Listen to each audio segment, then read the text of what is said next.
आज का video MSN 1 का है। MSN 1 कहूँ तो medical surgical nursing 1 first paper second year का 1 ही होता है MSN 1, ठीक है। और इसमें हम लोग आज देखेंगे PTB यानी पल्मोनरी टीबी के बारे में।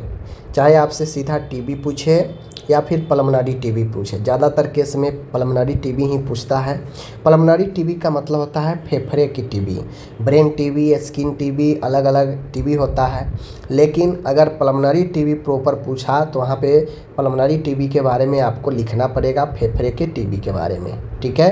तो चलिए आज के इस वीडियो को हम यहाँ पे शुरू करते हैं। और इस सप्ताह में हम 22 नंबर का सीरीज शुरू कर रहे हैं, तो आप लोग को अच्छे से देखना है, समझना है। कोई भी कन्फ्यूजन हो तो आप लोग कमेंट में मैसेज कीजिए, हम ज़रूर बताएंगे। और नोट्स nursingyan.com पर आप लोग को मिल जाएगा, ठीक है। चलिए सबसे पहले है इंट्रोडक्शन, परिचय। यह PTB होता क्या है, ठीक है। देखिए नाम से स्पष्ट है, PTB पल्मोनरी टीबी यानी फेफड़े की टीबी, फेफड़ा को होने वाला टीबी। PTB फुफ्फुसीय, फेफड़ा को फुफ्फुसीय बोलते हैं हम लोग, ठीक है, फुफ्फुसीय क्षय रोग एक संक्रामक रोग है। यानी PTB एक संक्रामक रोग है। संक्रामक मतलब इन्फेक्शन से फैलने वाला रोग है, ठीक है, जो मुख्य रूप से फेफड़ों को प्रभावित करता है। PTB नाम से ही स्पष्ट है, फेफड़े की टीबी। तो जब फेफड़ा की टीबी है यानी फेफड़ा को प्रभावित करेगा, सीधी सी बात है। यह टीबी जो होता है एक बैक्टीरिया है, यह एक बैक्टीरियल रोग है, नहीं कि वायरल वाला रोग है। तो अगर एग्ज़ाम में पूछे कि यह वायरल वाला रोग है या फिर बैक्टीरियल रोग है, तो यह बिल्कुल बैक्टीरियल रोग है टीबी, ठीक है। यह रोग जो होता है माइकोबैक्टीरियम ट्यूबरक्लोसिस के कारण होता है। यह जीवाणु के नाम है, याद रखिए, बैक्टीरिया का नाम है माइकोबैक्टीरियम ट्यूबरक्लोसिस, ठीक है। चलिए इस जीवाणु के कारण होता है। अब ये जीवाणु क्या होता है, हवा में रहता है, ठीक है।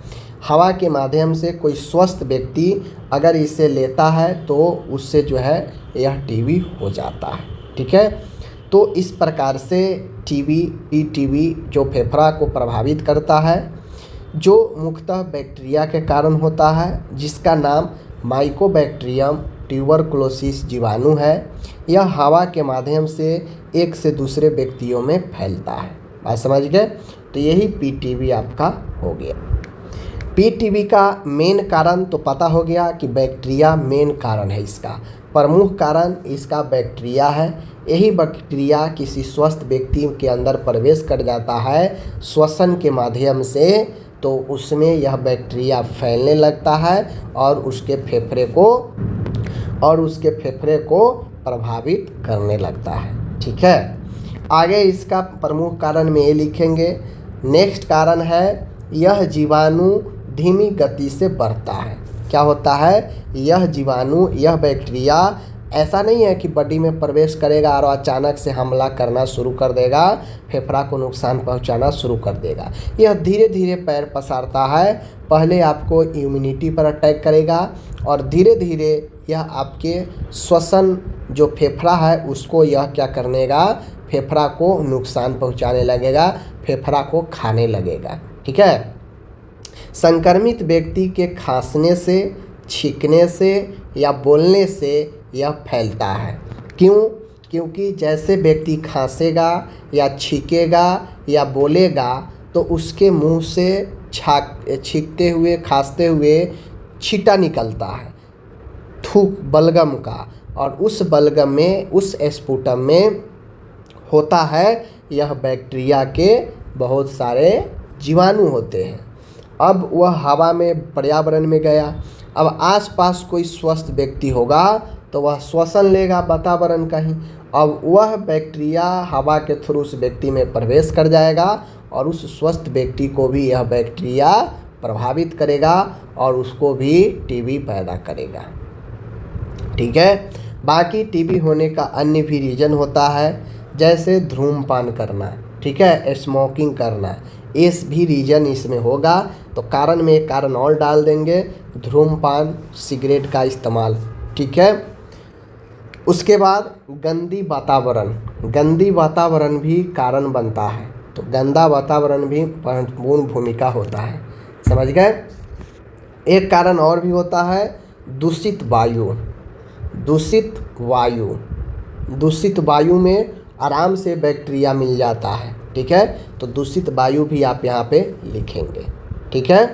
तो ये सारे कारण हैं, कारण में आप लिख देंगे। आगे बढ़ते, आगे है रिस्क फैक्टर।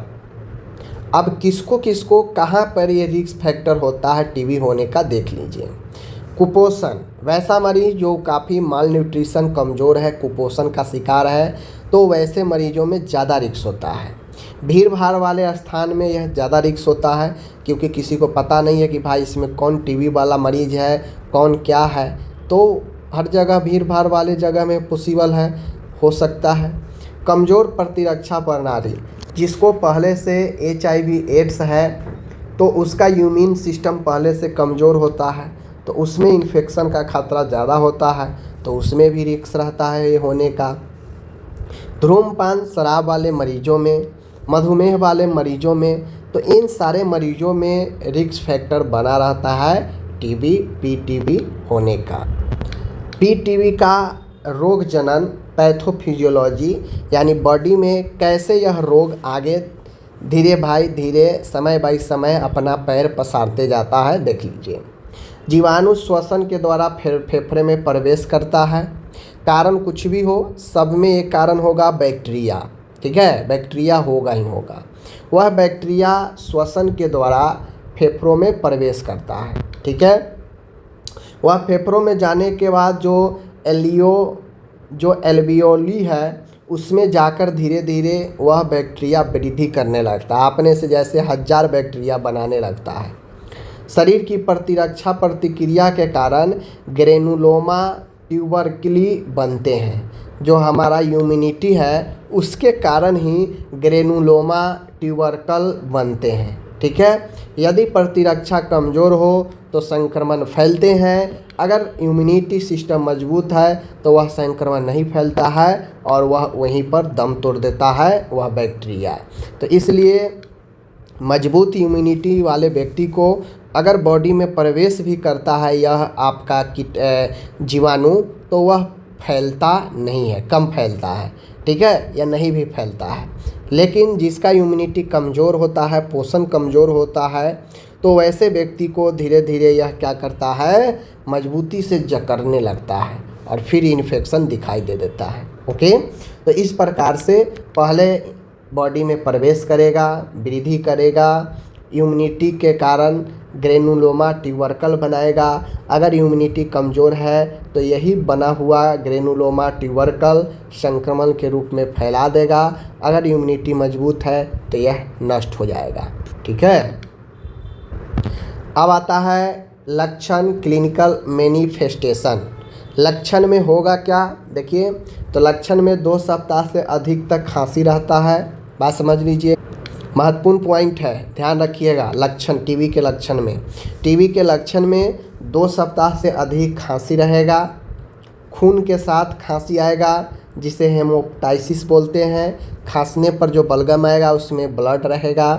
बुखार, विशेषकर शाम को समय आना, रात में पसीना आना, वज़न कम होने लगना, भूख में कमी आना, ठीक है, कमज़ोरी महसूस होना, ठीक है, श्वसन करने में कठिनाई होना, यह भी होगा, समझ गए। ऑक्सीजन की कमी होना, शरीर पीलापन पड़ना, तो ये सारे के सारे जो है आपके लक्षण दिखाई देते हैं। बात समझ गए, क्योंकि भाई फेफड़ा को ही डैमेज करने वाला यह बीमारी है, तो जब फेफड़ा ही डैमेज होगा तो ऑक्सीजन का भी कमी होगा।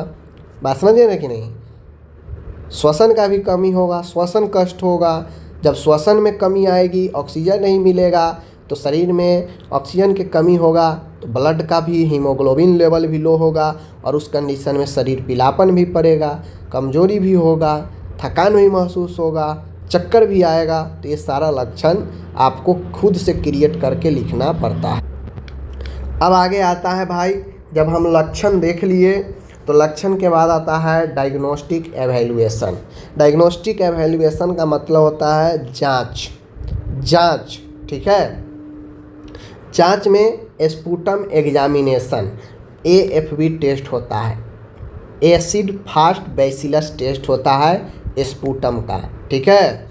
चेस्ट एक्सरे होता है, मॉन्टेक्स टेस्ट जिसे ट्यूबरकुलिन टेस्ट बोलते हैं, CB NAAT gene expert test होता है, ब्लड टेस्ट होता है, समझ गए। तो ये सारा टेस्ट है, इसमें महत्वपूर्ण भूमिका एक्सरे का और स्पूटम का होता है, ठीक है ना। तो ये टेस्ट आपका जो है होता है सब के सब। सीटी भी होता है, तो सीटी से भी पता चलता है, तो सीटी स्कैन भी लिख सकते हैं इसमें, देख लीजिए। मॉन्टेक्स टेस्ट प्रॉपर टीबी के लिए ही है, बाकी sputum, CB NAAT, x ray, blood test, ये सारा चीज़ होता है। अब यहाँ पे आप लोग देख सकते हैं पीटीबी का उपचार, यानी किसी को अगर पीटीबी हो जाए तो उसका क्या ट्रीटमेंट है। तो देखिए इसमें सर्जरी तो कोई पॉसिबल होता नहीं है कि सर्जरी करे, तो इसमें मेनली दवाई का प्रबंध होता है। टीबी के लिए प्रॉपर दवाई चलता है, सब लोग को पता है, और नर्सिंग प्रबंध होता है, और इसके रोकथाम के उपाय होते हैं, बस यही होता है।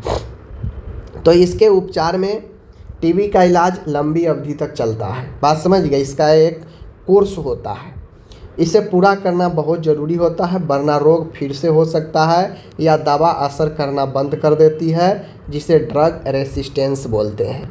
अगर पूरा कोर्स नहीं किए, दवाई 1-2 महीना लिए छोड़ दिए, तो उससे ड्रग रेसिस्टेंस हो सकता है, यानी दवाई काम करना बंद कर सकता है, या फिर रोग बढ़ेगा ही, ठीक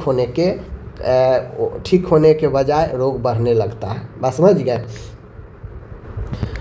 तो इसमें जो आपका टेस्ट होता है, दवाई से जो उपचार होता है उसमें डॉट्स पद्धति होता है। डॉट्स में फुल फॉर्म होता है direct observe treatment short course.